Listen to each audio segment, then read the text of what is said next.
Mbasaba akasente mubeere nako sulayo 5 mpaka lwolizaala kiswaza nnyo okugenda mu ddwaliro nga tolina nakagoye obikka ku mwana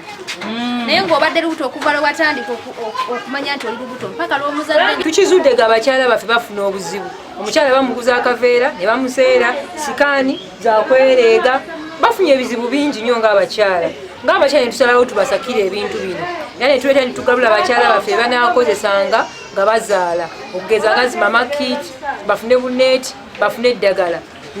kubanga bwe banywa omwenge singa abaana bakozesa ebiragalagala singa banywa omwenge singa banywa sigala singa bali amayirungi kibaviirako okukosebwa n'abaana baabwe okukosebwa abaana ne bafa nga bafudde ebirwadde ng'ate babijja ku bamama baabwe nga